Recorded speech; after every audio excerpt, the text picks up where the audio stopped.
আসসালামু আলাইকুম। আশা করি আপনারা সবাই আল্লাহর অশেষ রহমতে ভালো আছেন। সেই সাথে আমি খুবই ভালো আছি। আজকে খুবই ব্যতিক্রম একটা বিষয় নিয়ে ভিডিও করার উদ্দেশ্যে আপনাদের সামনে আসলাম। আজকে যে বিষয়টি নিয়ে কথা বলছি তা হলো ডিপ্রেশন বা মানসিক অস্থিরতা। আর ডিপ্রেশন বর্তমানে আমাদের দেশ ও সারা বিশ্বে একটি একবারে ভয়ানক ব্যাধি হিসেবে স্বীকৃতি পেয়ে গেছে অলরেডি। সারা বিশ্বে প্রায় ৩৫০ মিলিয়নেরও বেশি লোক এই বিষণ্ণতায় আক্রান্ত। আর এই বিষণ্ণতা দিনে দিনে এতটাই বাড়ছে যার কারণে নানান রকমের সামাজিক অপরাধ তৈরি হচ্ছে আমাদের সমাজে। আজকে কথা বলছি যে কিভাবে আমরা এই বিষণ্ণতা বা ডিপ্রেশন থেকে বাঁচতে পারি, আসলে ডিপ্রেশন কি এবং ডিপ্রেশন থেকে প্রতিরোধের উপায়গুলো কি, আর কোন কোন লক্ষণগুলো দেখে আমি হয়তো বুঝতে পারি যে আমি ডিপ্রেশনে বা বিষণ্ণতায় ভুগছি। দেখুন, ডিপ্রেশন খুব সহজ সংজ্ঞায়িত করা না, মানে খুব সহজভাবে এটা সংজ্ঞায়িত করা সম্ভব না। কিন্তু ডিপ্রেশন বলতে আমরা এটা বলতে পারি যে যেকোনো দুঃখ বা অনুভূতি, যেকোনো কষ্ট বা আবেগ এই অনেক দিন বা দীর্ঘমেয়াদী ভাবে যে আমাদের শরীর বা মনে বা মানসিকভাবে যে প্রভাব বিস্তার করে, আসলে তাই ডিপ্রেশন বা বিষণ্ণতা বলতে পারেন। কিন্তু এর একটি লেভেল আছে। দেখা যায় কেউ মারা গেলে হয়তো তার জন্য আমাদের মন খারাপ বা দুঃখবোধ হতে পারে বা বিষণ্ণতা হতে পারে। কিন্তু এর একটা লিমিটেশন আছে। হয়তো ১ মাস, ২ মাস, ৩ মাস। কিন্তু বছরের পর বছর এই একই রকমের সমস্যা থাকাটাকে ডিপ্রেশন বলে। আর ডিপ্রেশন কিন্তু অনেক কারণে হতে পারে। ডিপ্রেশনের কারণগুলো আগে বলে নেই। ডিপ্রেশন মূলত কেন হয়? ডিপ্রেশনের প্রধান কারণ হতে পারে অপরাধবোধ। যেকোনো প্রকার অপরাধ, শারীরিক বা মানসিকভাবে যেকোনো প্রকার অপরাধবোধ থেকে ডিপ্রেশন হতে পারে। কারো, কারো ক্ষেত্রে নিরাপত্তাজনিত বা একাকী থাকার কারণে কোনো ক্ষেত্রে ডিপ্রেশন হতে পারে। কোনো প্রিয়জনের মৃত্যুর কারণে কারো, কারো ক্ষেত্রে কিন্তু ডিপ্রেশনের সমস্যা হতে পারে।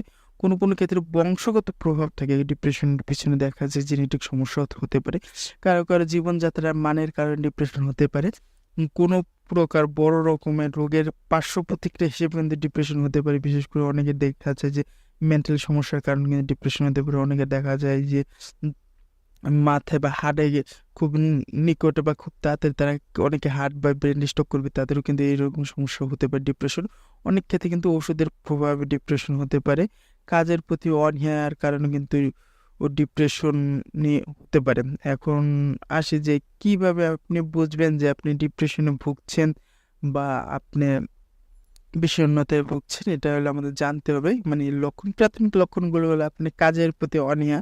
আপনি যে কাজটি করছেন সে কাজে উৎসাহ পাচ্ছেন না, কাজে নতুনত্ব পাচ্ছেন না।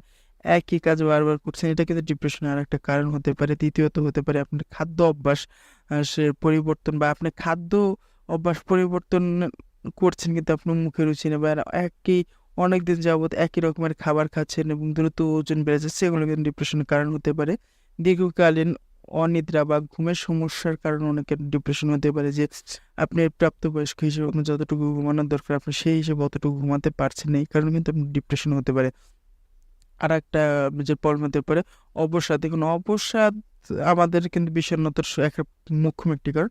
অনেক সময় দেখা যায় আমরা কোনো কাজ করে আনন্দ পাচ্ছি না, এতে করে অবসাদ চলে। সেই অবসাদের কারণে কিন্তু অনেক সময় আমাদের ডিপ্রেশন হতে পারে।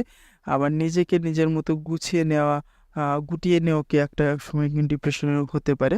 আবার সবকিছুকেও মনোযোগের অভাব হতে পারে।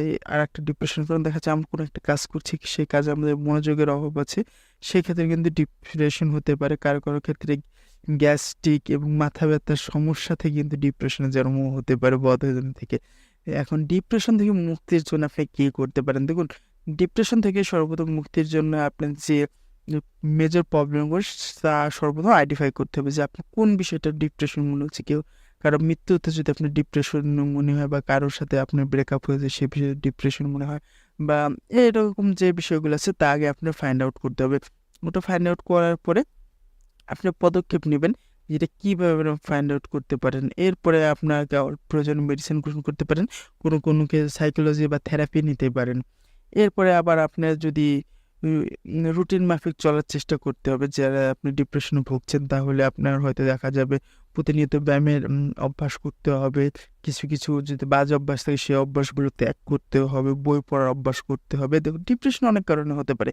সো এরপরে আপনার প্রতিনিয়ত এবং সুষম খাদ্য গ্রহণ করতে হবে। ডিপ্রেশনে অবশ্যই বিশেষজ্ঞ ডাক্তারের পরামর্শ গ্রহণ করতে হবে এবং পর্যাপ্ত পরিমাণে ঘুমের চেষ্টা করতে হবে এবং নিজের কাজকে ভালোবাসতে হবে। প্রয়োজনে কাজের মাঝে কোনো সময় দেখা যায় যে আপনি লং টাইম ধরে জব করছেন, হয়তো ৩ বছর বা ৪ বছর ধরে কোনো ছুটি নেননি। এক্ষেত্রে অনেক সময় ডিপ্রেশন হতে পারে। সো এই ক্ষেত্রে আপনি কি করতে পারেন? ১৫ দিন বা ২০ দিনের একটা আ আ ভ্রমণ বা যেকোনো জায়গায় একটু ঘুরে আসতে পারেন। এতে করে আপনার ডিপ্রেশনটা কিছুটা হ্রাস পাবে।